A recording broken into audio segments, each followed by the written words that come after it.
같이 찬양 드리심으로 주일 오전 예배를 하나님께 올려드리도록 하시겠습니다.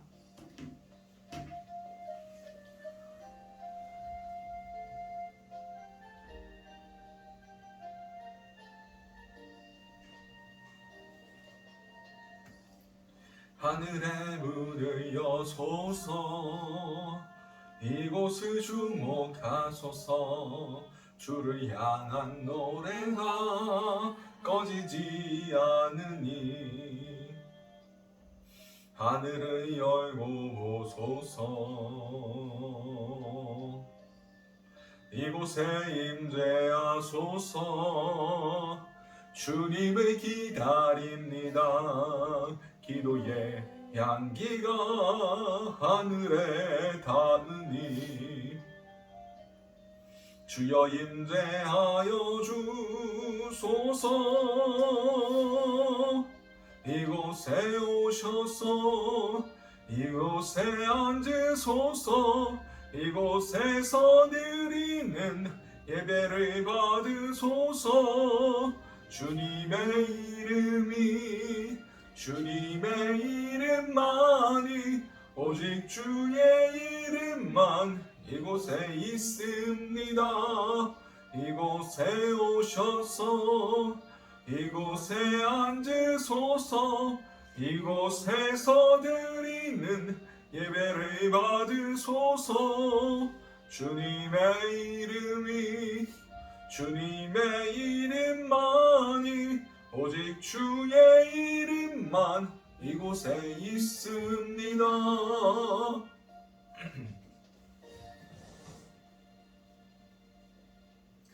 하나님은 영이시니 예배하는 자가 영과 진리로 예배할지니라.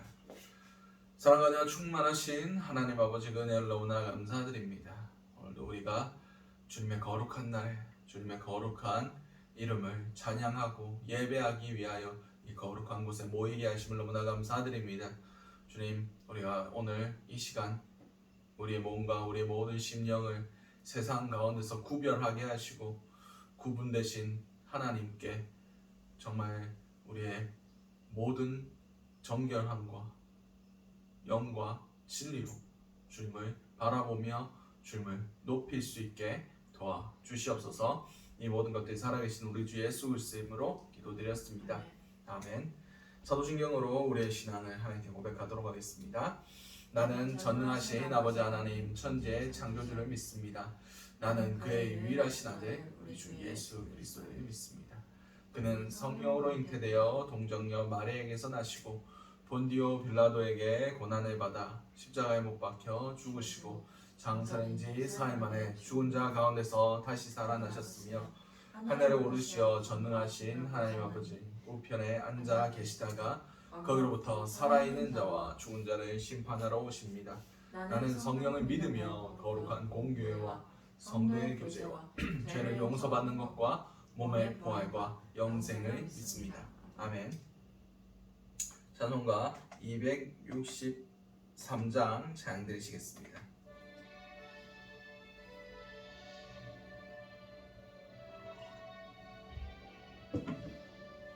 이 세상 험하고 나비록 약하나 늘 기도 힘쓰면 큰 권능 얻겠네. 주의 은혜로 대속받아서 비와 같이 붉은 죄 눈 감치겠네. 주님의 원능은 한없이 크오니 돌 같은 내 마음 곧 녹여주소서.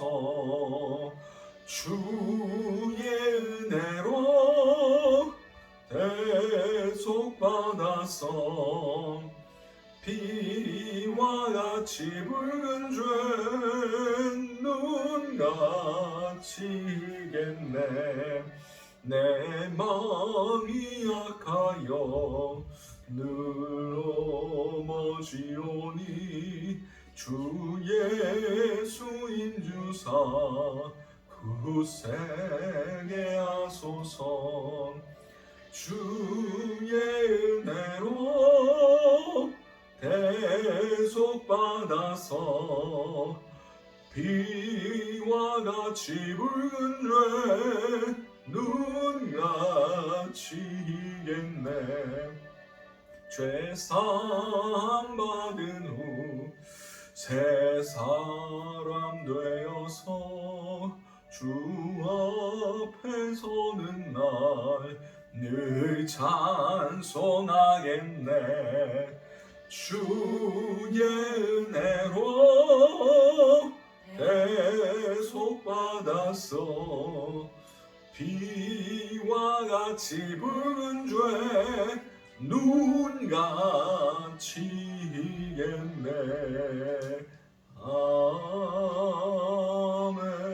아멘. 우리를 대표해서 유지은 사모님 기도해 주시겠습니다.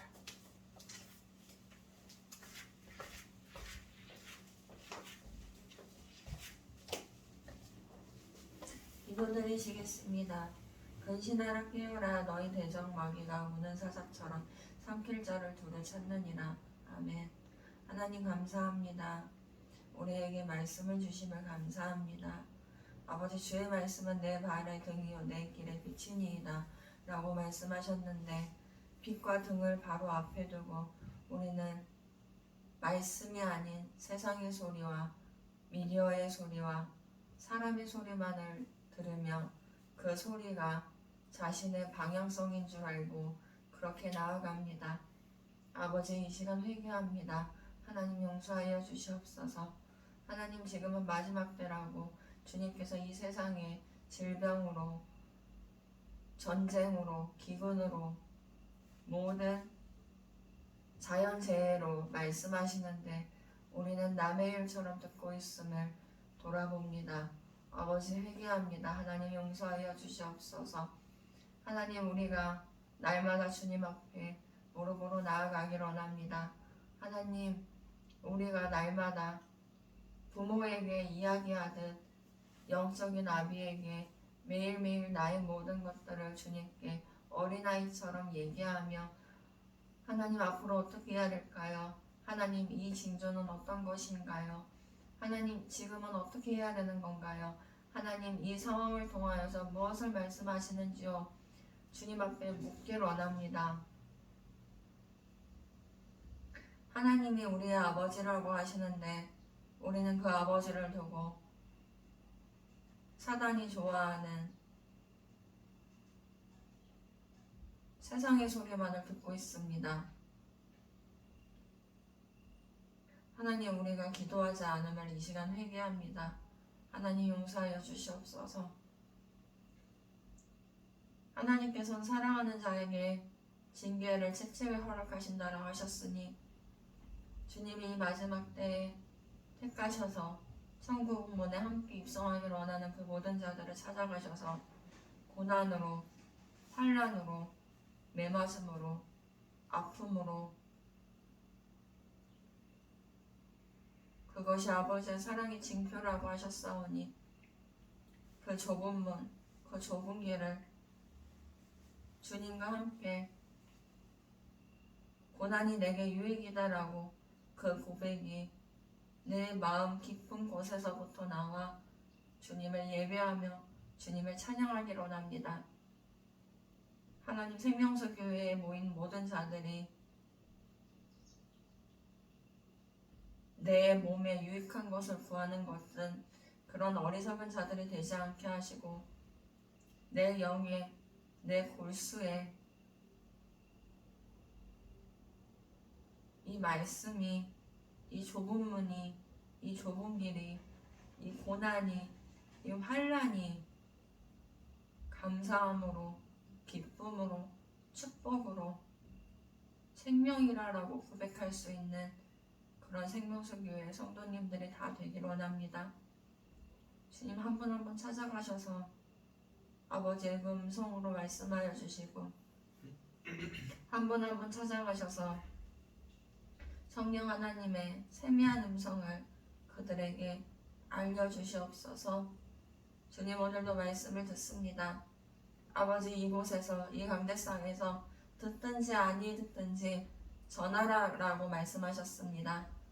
사람들에게 좋은 소리를 전하는 강대상이 되지 않게 하시고 예수께서 우리에게 좁은 길을 가라, 너도 나와 같이 고난을 받으라라고 쓴 말씀을 하신 것처럼 이 강대상에서도 듣든지 아니 듣든지 주의 말씀만을 바로 전하는 그런 이성진 목사님이 되길 원합니다.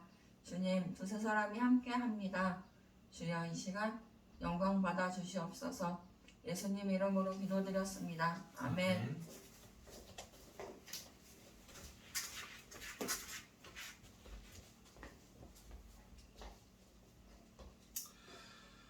오늘 우리에게 허락하신 하나님의 말씀은 베드로전서 2장 1절에서 3절까지의 말씀입니다. 베드로전서 2장 1절에서 3절까지의 말씀입니다.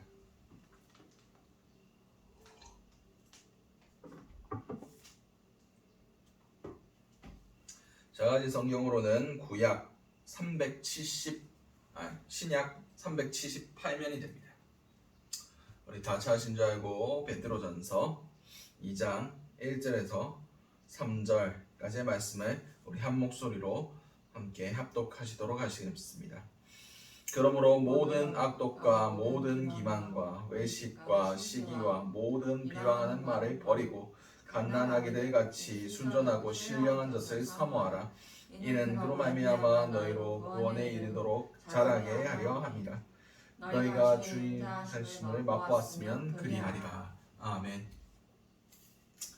자, 오늘 우리에게 허락하신 베드로전서 2장 1절에서 3절까지의 말씀을 가지고 영적 성장을 위하여 라는 제목으로 함께 은혜를 나눴으면 좋겠습니다.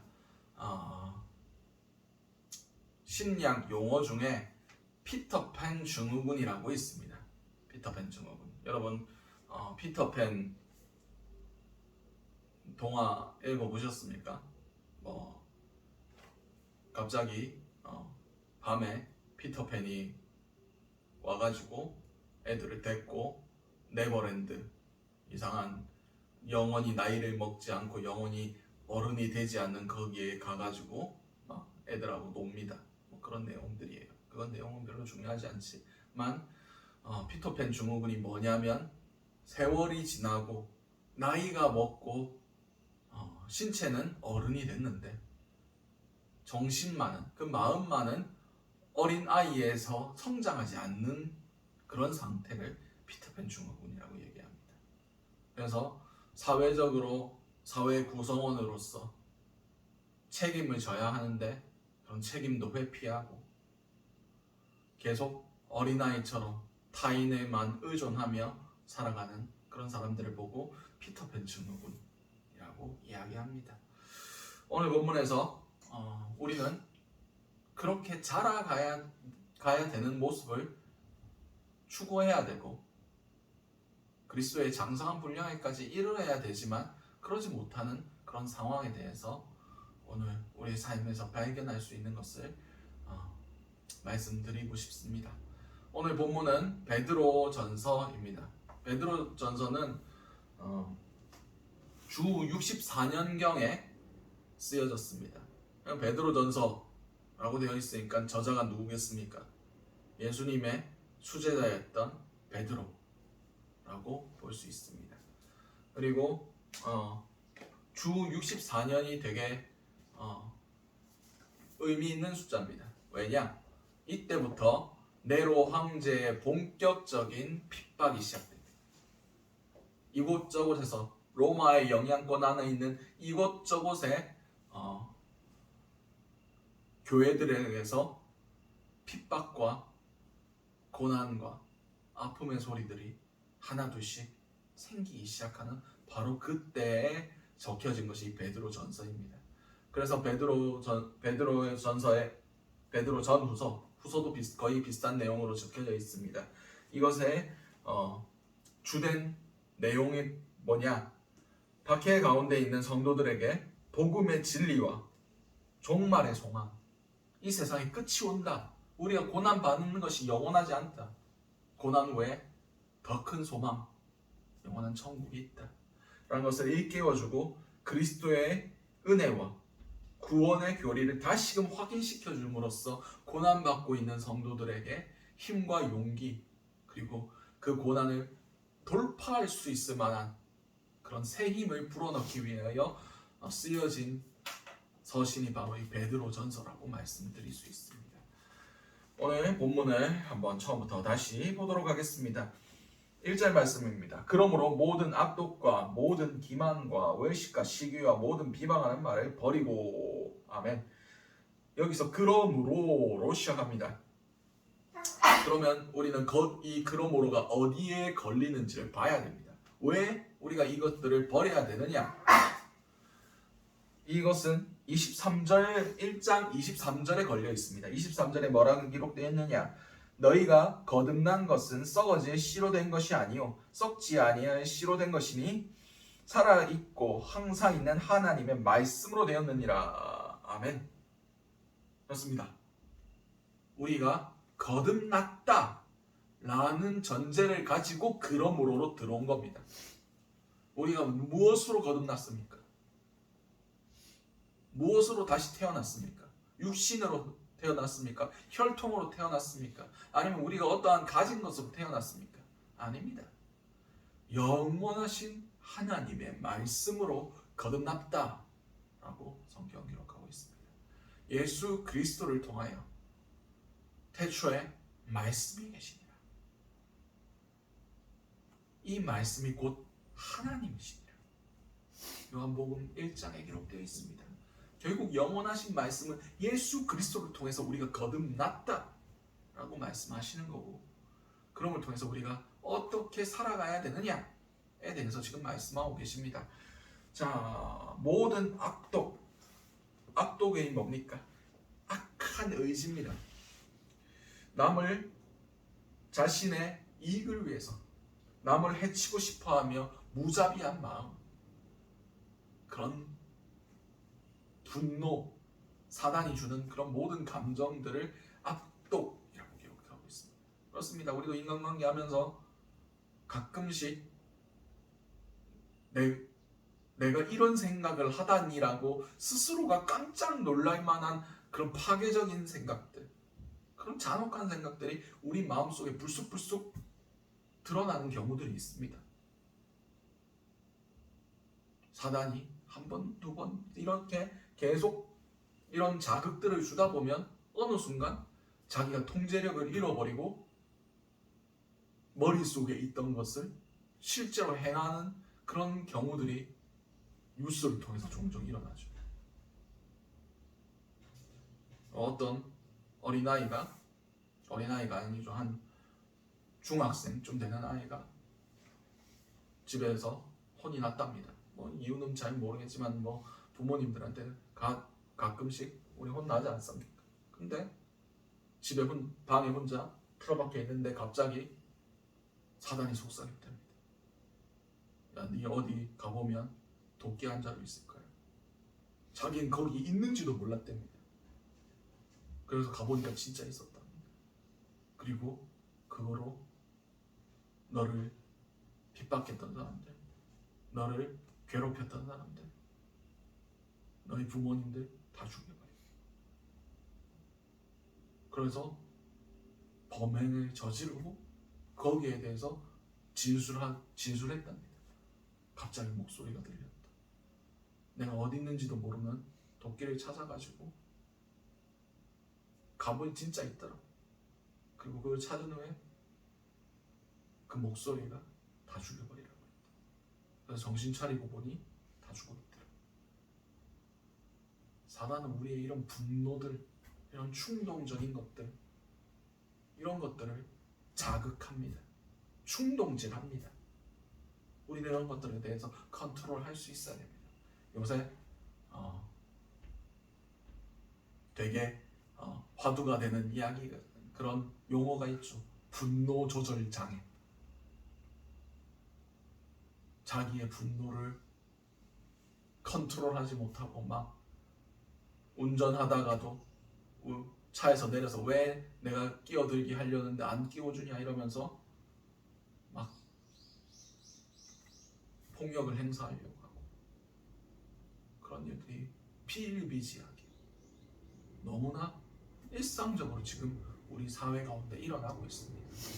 우리는 이런 충동조차 컨트롤할 수 있어야 됩니다.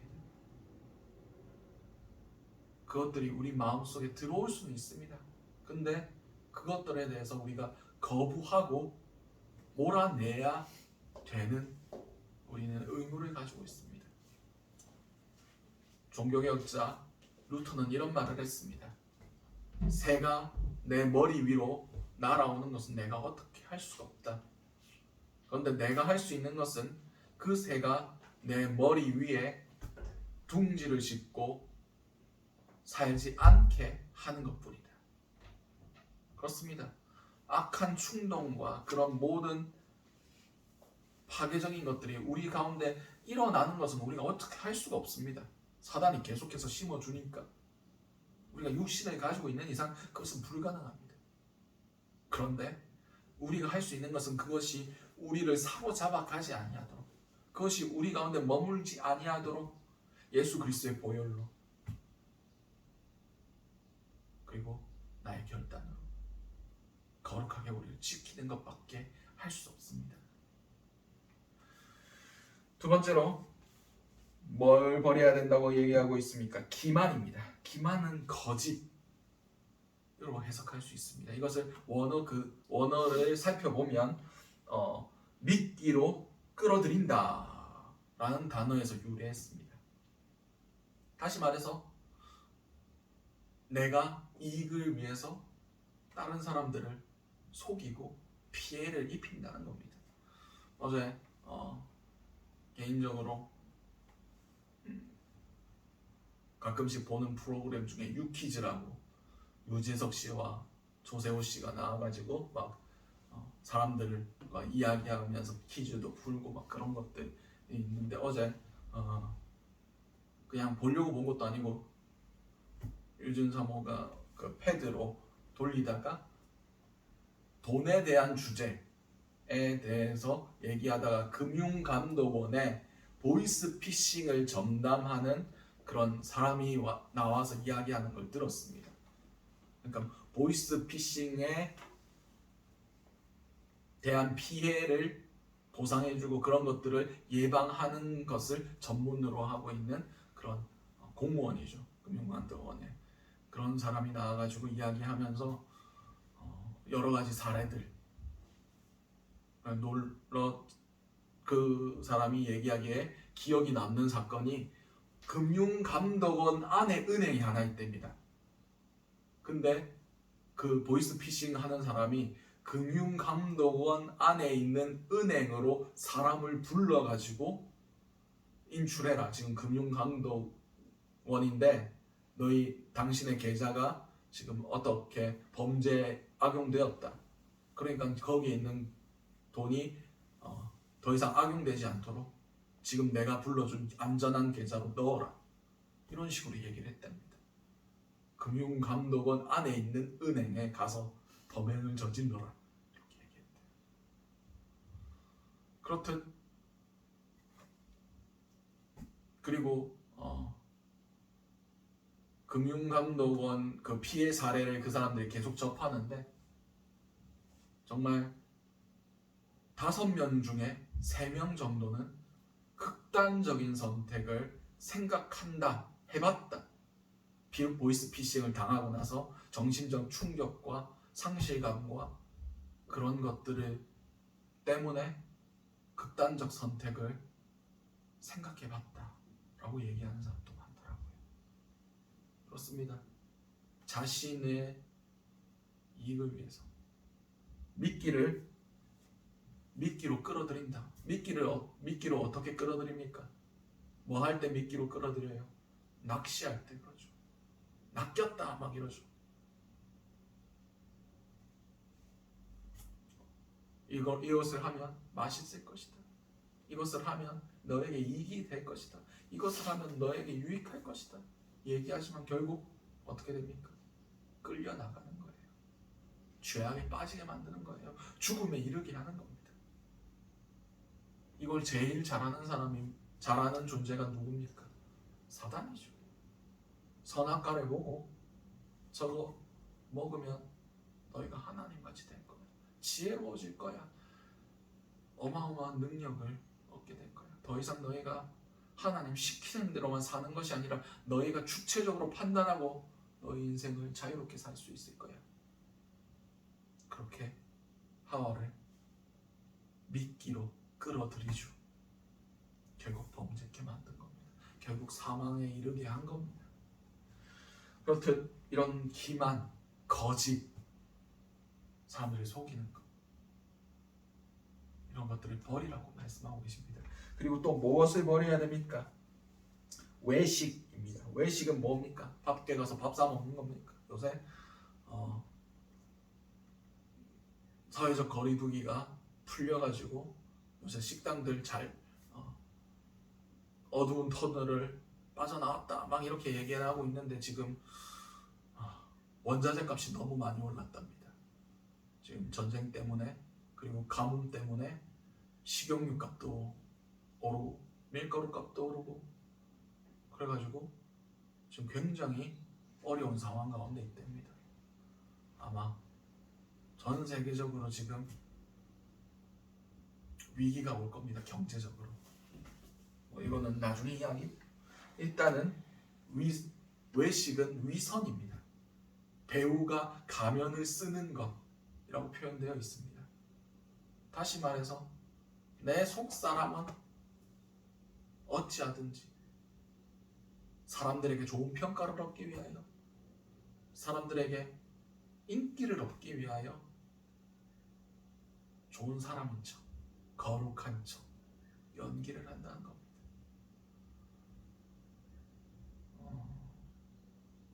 착한 아이 콤플렉스라는 게 있습니다. 이게 뭐냐? 내가 사람들 말 더 잘해주고 사람들 말 잘 들어주고 그들이 원하는 것, 착한 행동들을 많이 하면 사람들이 나를 좋게 봐줄 거야. 사람들이 그러면 나를 의지하겠지, 나를 버리지 않겠지 하면서 착한 아이의 가면을 쓰는 겁니다. 실제로 나는 안 하고 싶은데, 실제로 나는 약하고 그렇게 자존감이 낮고 그런 상황인데, 그러면서 거짓의 가면을 쓰는 겁니다. 요새 사람들이 다 가면을 쓰고 살아요. 대표적으로 뭘 얘기할 수 있겠습니까? 자신의 꿈이죠. 자신의 내면은 연약하고 자존감도 낮고 그러면서 자신을 더 좋은 사람으로 보이기 위해서 명품도 두르고 좋은 차도 타고 그렇게 사람들의 평가에 따라 내 삶을 운행해 나갑니다. 내가 이 차를 타면 사람들이 나를 인정해 줄 거야. 내가 이런 집에 살면 사람들이 나를 인정해 줄 거야. 내가 이런 명품을 들고 다니면 사람들이 나를 좋게 봐줄 거야. 다 기만입니다. 겉사람은 날로 낡아질 거지만 우리의 속사람은 날로 새로워질 수 있습니다. 우리의 겉모습이 중요하지 않아요. 우리 속사람, 내 내면이 어떠한가가 중요합니다. 기만은 내 속사람이 어떠하든지 겉모습만 사람들에게 좋게 보이려고 그렇게 치장하는 겁니다. 예수님께서 이런 사람들을 향하여 뭐라고 말씀하셨습니까? 외식하는 바리새인들이여, 너희는 회칠한 무덤 같다. 회칠한 무덤이 뭡니까? 하얀색으로 새하얗게 덮어놓은 무덤이란 거예요. 새하얗게 깨끗하게 보이기는 합니다. 깔끔해 보입니다. 좋아 보입니다. 근데 그 본질이 뭡니까? 그 안에는 뭐가 있습니까? 무덤이며 그 안에 시체가 썩어가고 있는 겁니다. 우리가 이 같은 모습으로 살아가고 있지 않습니까? 외식하듯이 사람들에게 보이지 않는 내가 어떤 평가를 받을까? 내가 어떻게 비춰질까? 그것이 삶의 목적이 돼서는 결코 안 된다고 말씀하고 계시는 겁니다. 그리고 시기는 우월감에서 나오는 거예요.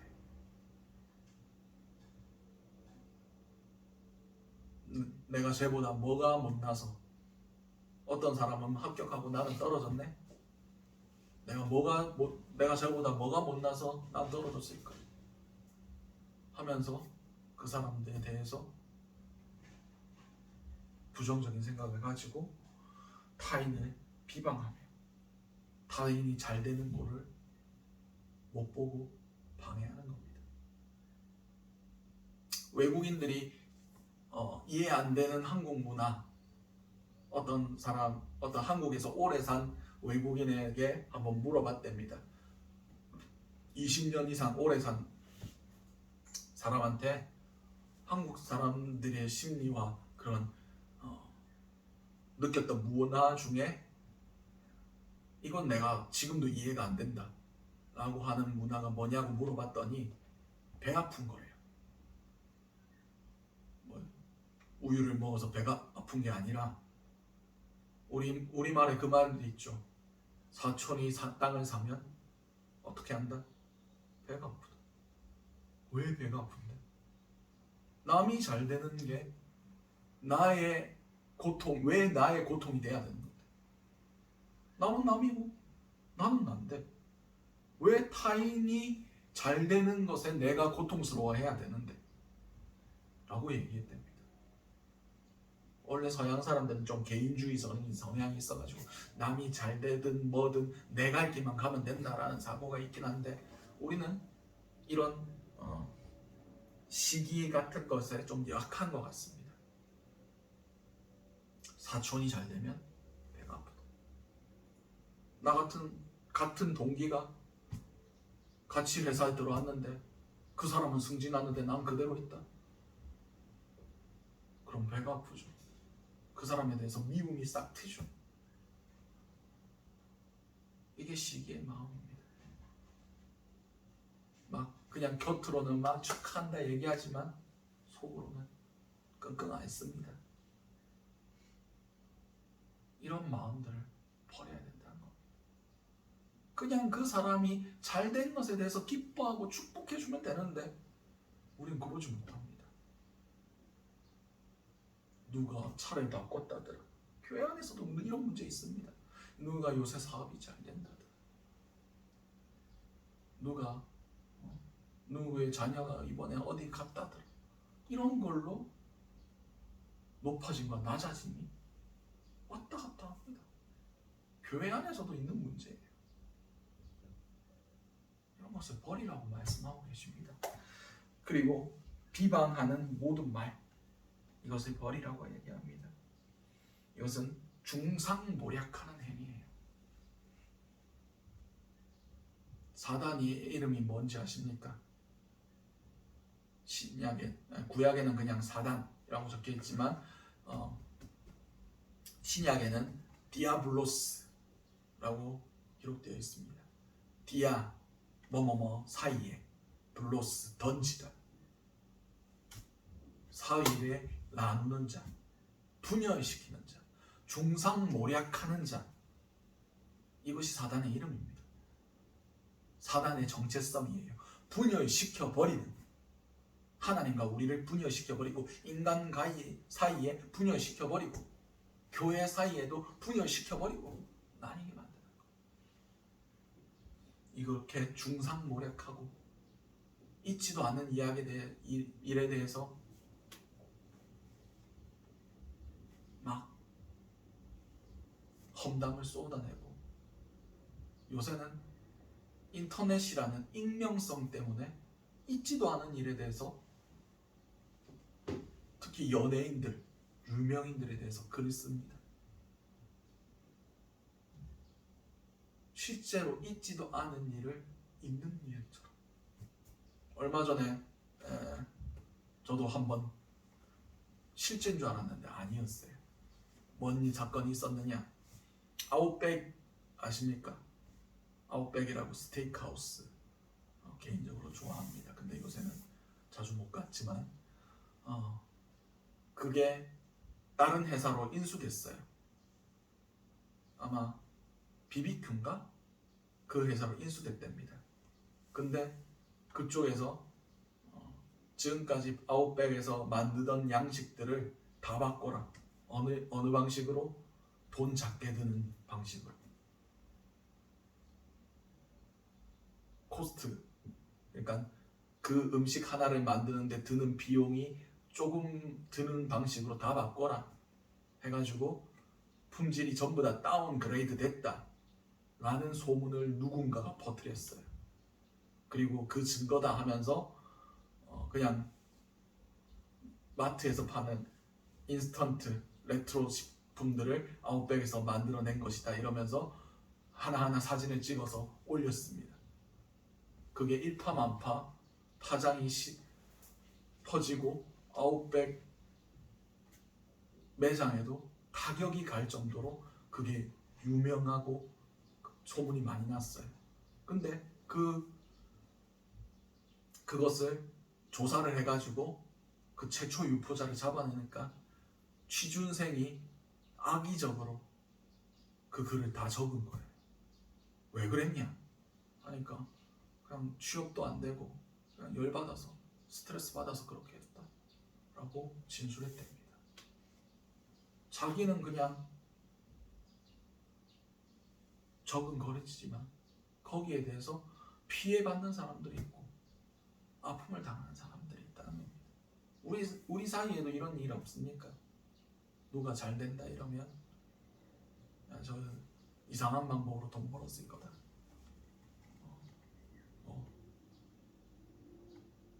우리가 모르는 뭔가 있을 거다. 뭐 이런 식으로 얘기하고 그런 것들 다 사단이 좋아하고 사단이 우리 가운데 심어주는 거예요. 이 모든 것들이 다 뭐라고 말씀하고 계십니까? 우리의 옛 사람에게 있었던 것들이란 겁니다. 다시 말해서 예수 그리스도 밖에서 지금도 일어나는 일들이란 거예요. 그렇습니다. 예수의 은혜가 없다면 우리는 이곳에 이런 것들에게 계속 매이며 살아갈 수밖에 없습니다. 이런 더럽고 이런 추악하고 이런 파괴적인 사단의 계략들에게 끊임없이 놀아나가면서 우리의 인생을 허비할 수밖에 없다는 거예요. 근데 우리는 어떻게 됐습니까? 지금 거듭났다라고 얘기하고 있습니다. 깨끗해졌다라고 얘기하고 있습니다. 이전 것은 지나갔으니 보라 새 것이 되었도다 라고 선포하고 있는 거예요. 이제 이렇게 예전같이 살아왔던 그 모든 연속성으로부터 우리는 끊어졌음을 선포해야 됩니다.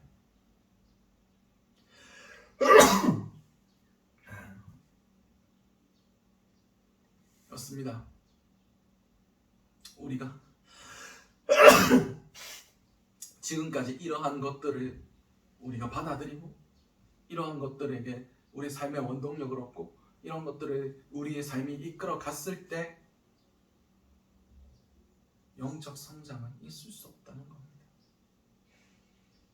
과거에 누렸던 삶의 방향성, 과거에 따라갔던 그 모든 하나님을 등지고 세상으로 걸어갔던 그 걸음들이 영적 성장에 아무런 도움이 되지 않습니다. 이런 것들을 끊어낼 때, 이런 것들을 벗어버릴 때 우리는 영적 성장의 첫 단계로 넘어가는 겁니다. 그리고 두 번째 말씀입니다. 갓난 아기들 같이 순전하고 신령한 젖을 사모하라. 이는 그로 말미암아 너희로 구원에 이르도록 자라게 하려 함이라. 아멘. 그렇습니다. 거듭나면 어떻게 됩니까? 우리의 심령이 새로워집니다. 다시 태어난다. Born again. 다시 태어나는 거예요. 다시 태어나면 어떻게 됩니까? 처음부터 다시 배워야죠. 어린아이가 태어나서부터 걷고 뛰고 말하고 할 수 있습니까? 저도 안 먹고 이유식 안 먹고 스테이크 썰어 먹고 그렇게 합니까? 못하죠. 성장해야만 그 모든 것이 가능합니다. 세상에서의 경험, 세상에서 살아갔던 방식들, 그 위에 기록된 모든 악독, 모든 기만, 외식, 시기, 모든 비방하는 것, 이것에 대해서는 경험이 많을지도 몰라요. 세상에 살아가는 경험이 많을지도 몰라요. 근데 우리에게 중요한 것은 그런 경험들이 아니라 영적인 경험입니다. 예수 그리스도의 안에서 살아가는 그 경험들이 필요한 겁니다. 이제 거듭났는데 그것들이 경험이 풍부하겠습니까? 없습니다. 하나도 모릅니다. 어린아이와 같습니다. 어린아이는 태어나자마자 주기적으로 부모의 젖을 먹어야 됩니다. 분유를 먹어야 돼요. 몇 시간마다? 2시간마다 한 번. 어린아이가 아이고 아까 밤 12시에 먹었으니까 부모님 주무시는데 내일 아침에 한 9시나 돼야 그때 밥 먹어야지, 이런 생각 합니까? 안 합니다. 새벽 2시든 3시든 부모가 자든 안 자든 상관없습니다. 무조건 자기가 배고프면 울죠. 방이 떠나가듯 옵니다. 일단은 자기가 살고 봐야 되니까. 내가 배고프니까. 그렇습니다. 우리가 영적인 거듭남을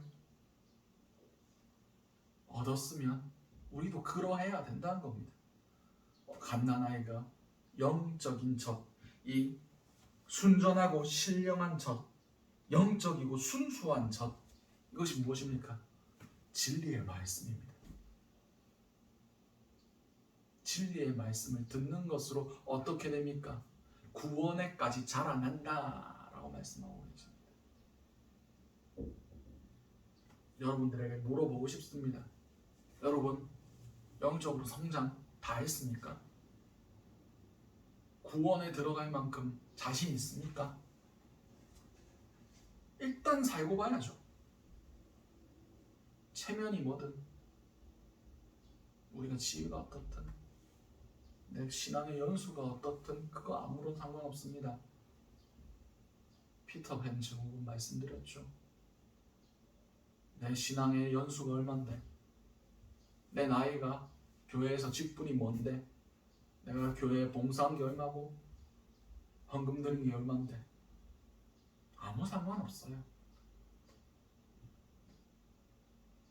우리 삶 가운데 벗어버려야 할 그런 악독과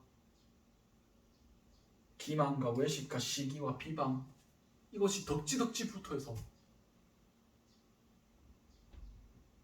그 가면이 내 얼굴인 것처럼 착각하고 살 만큼 그것과 가까워져 있는데 우리가 영적으로 성장해 있겠습니까?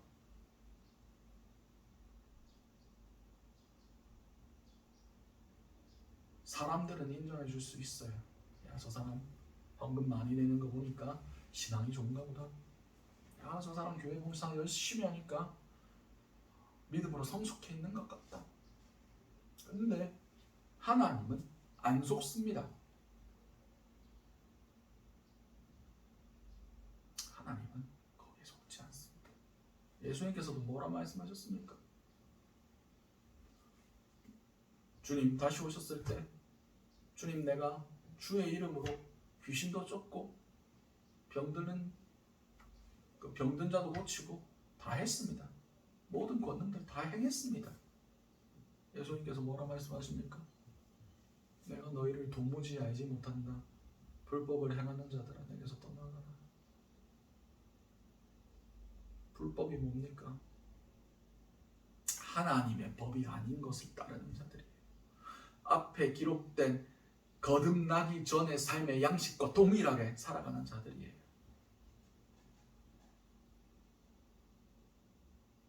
다시 말해서 신앙의 경건의 모습은 있는데 경건의 능력이 없는 거예요.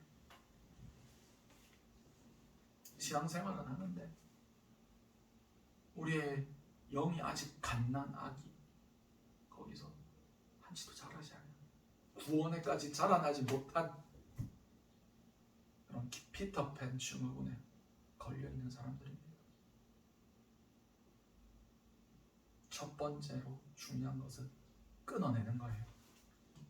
그 다음 중요한 것은 갈망하는 겁니다. 세상의 것을 갈망했던 그 갈망이 이제 하나님 주시는 말씀을 향한 갈망, 영적인 것에 대한 갈망, 영원한 것에 대한 소망, 그곳으로 넘어가는 겁니다. 그래야 우리가 구원에까지 자라나갈 수가 있습니다. 우리 살고 봐야 됩니다. 구원을 얻어야 됩니다. 사람들이 원하는 그 모든 얘기하는 축복들, 물질적인 복들 다 누린다고 할지라도 구원 못 받으면 말짱꽝입니다. 세상에서 제일 불쌍한 사람들이 나는 100% 구원 받는다 라고 생각했는데 하나님 앞에서 주님 내가 왔습니다 라고 얘기했는데 넌 누구냐? 내가 너를 도무지 알지 못한다.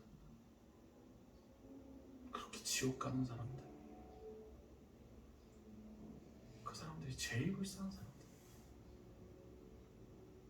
우리는 그런 불쌍한 모습을 당하지 말아야 됩니다. 어떻게든 이 땅에서 어떻게 살아도 그게 중요한 것이 아니라 천국 구원 받는 게 제일 중요합니다.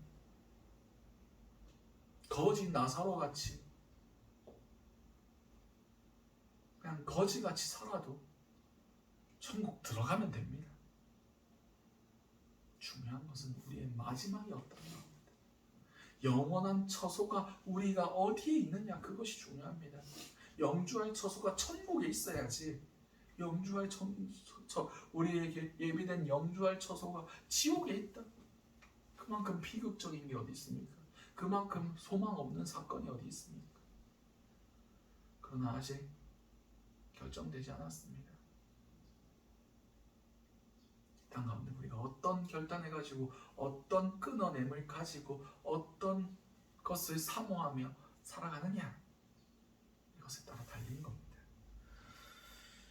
자, 3절 말씀입니다. 너희가 주의 인자하심을 맛보았으면 그리하리라. 그렇습니다. 사도 베드로가 제시하는 주님 너희가 맛보았던 인자하심은 뒤에 나올 겁니다. 그것은 오후 예배 때 설명드리도록 하겠습니다. 여러분은 어떤 주의 인자하심을 맛보셨습니까? 잘 모르겠는데요. 그냥 교회 가니까 사람들이 잘해주던데요. 교회 가니까 밥 맛있게 해주던데요. 목사님이 그냥 아이고 축복합니다, 사랑합니다 해주시던데요. 아니, 하나님께 받은 건 뭔데요? 하나님께 받은 인자하심이 무엇입니까? 우리가 아직 모든 악독과 모든 기만과 외식과 시기와 모든 비방하는 말 가운데 살아간다면 이유는 딱 한 가지입니다. 하나님 체험 못해서, 하나님 못 만나봐서, 하나님의 인자하심 못 먹어봐서 그렇습니다. 여러분은 이걸 체험해야 됩니다. 그럼 만약에 그런 체험이 없다, 간절히 기도하셔야 돼요. 주의 인자하심을 내게 맛보아게 하여 주시옵소서.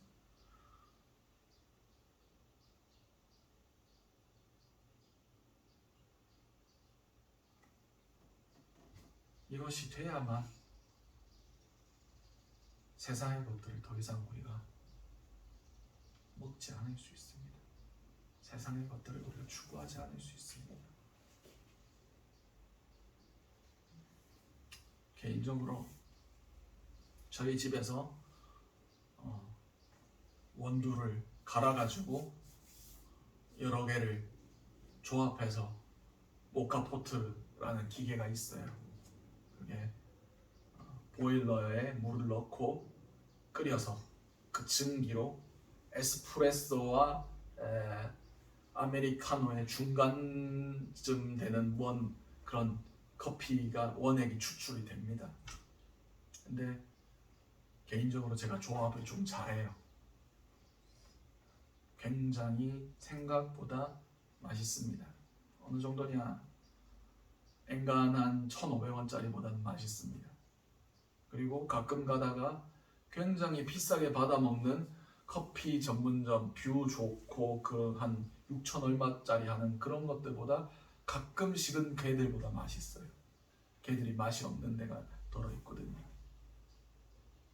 그래서 저희가 커피 마시는 기준은 전부 다 우리 집보다 맛있느냐 맛없느냐 요 기준으로 측정하고 있습니다.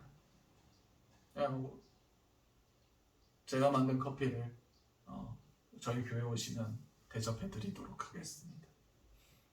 아무튼 중요한 것은 이런 우리가 한번 맛본 그 기준이 있다는 거예요. 하나님이 우리에게 베풀어 주신 그 놀라운 주님의 인자하심은 세상의 그 어떤 훌륭한 음식들보다, 세상의 그 어떤 세상에 줄 수 있는 즐거움보다 더 높은 단계, 더 순수한 즐거움이에요. 그리스에 에세네아파 쾌락주의자들이 있었습니다. 처음에는 저급한 쾌락으로 시작했어요. 그냥 먹고 마시고 음란하고 그런 육체적인 쾌락들을 추구했는데 그게 반동이 너무 심한 거예요. 육체적인 그런 문란함과 음란함을 추구하다 보니까 성병 같은 그런 병에 걸리게 되고 술 취하고 그러다 보니까 건강이 망가지고 그러다 보니 더 고차원적인 쾌락으로 나아가는 겁니다.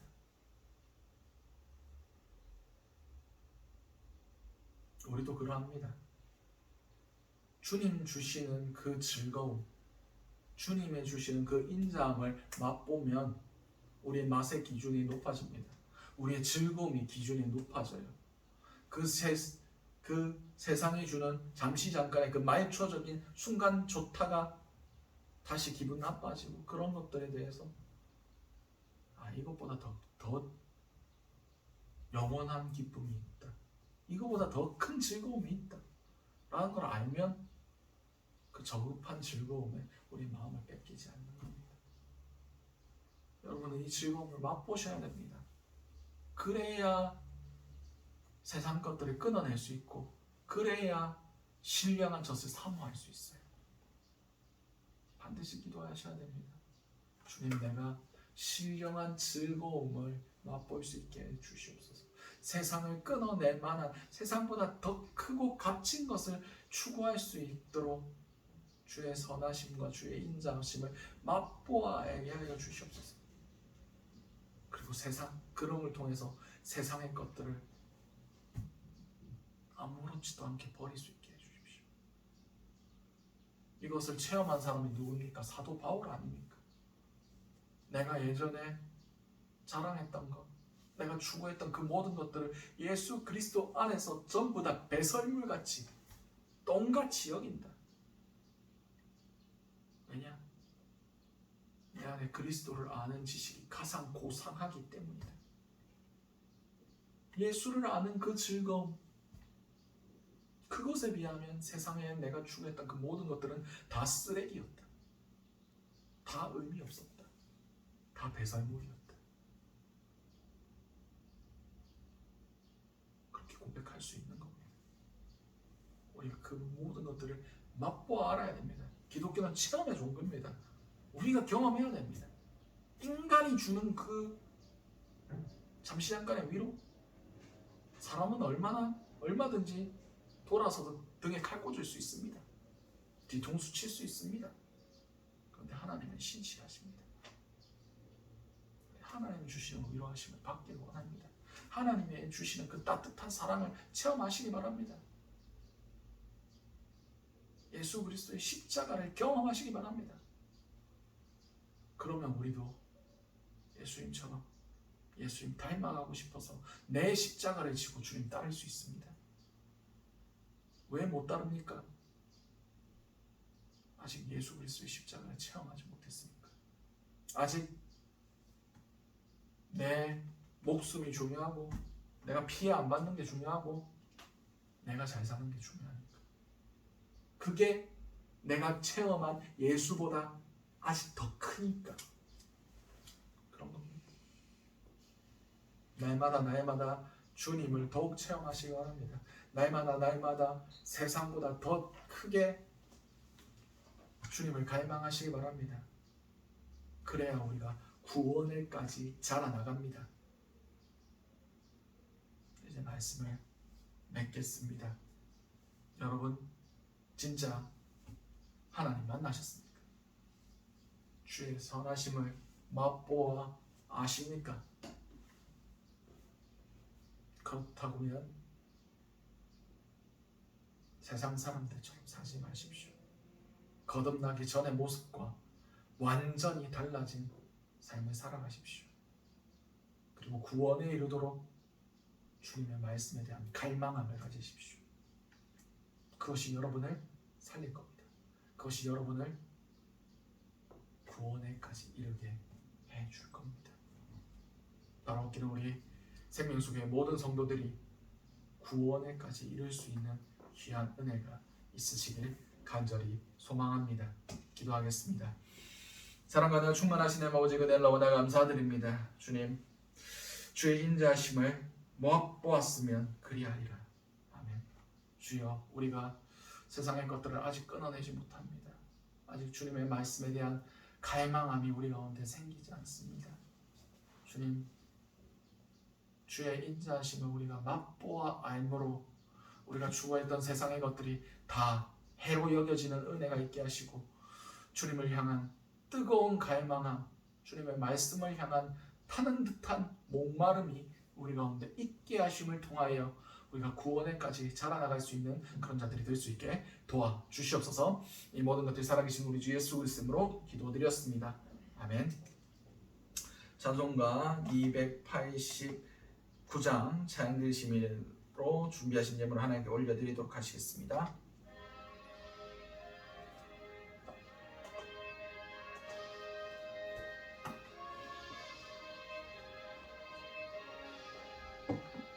주 예수 내 맘에 들어와 계신 후 변하여 새 사람 되고 내가 늘 바라던 참빛을 찾음도 주 예수 내 맘에 오심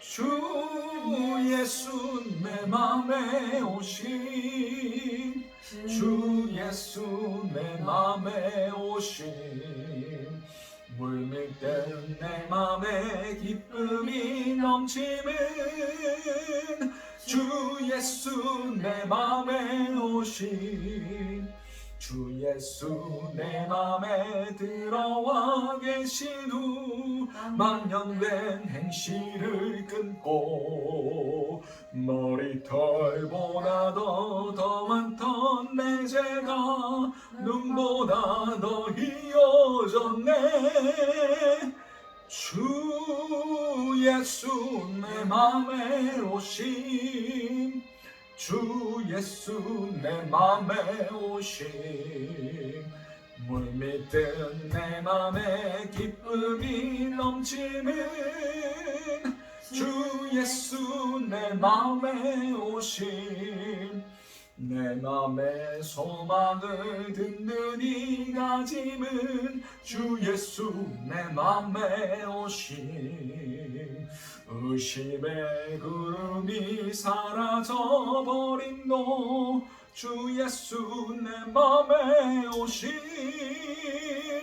주 예수 내 맘에 오심 주 예수 내 맘에 오심 물밀듯 내 맘에 기쁨이 넘침을 주 예수 내 맘에 오심 사망의 음침한 골짜기 가다가 밝은 빛 호련히 비춰 저 멀리 하늘문 환하게 보임 너 주 예수 내 맘에 오심 주 예수 내 맘에 오심 주 예수 내 맘에 오심 뭘 믿듯 내 맘에 기쁨이 넘치는 주 예수 내 맘에 오심 내가 저 천성에 올라가 살기는 주 예수 내 맘에 오심 천성에 올라가 주님을 뵈리니 그 기쁨 비길 데 없네 주 예수 내 맘에 오심 주 예수 내 맘에 오심 물 믿음 내 맘에 기쁨이 넘치는 주 예수 내 맘에 오심 아멘.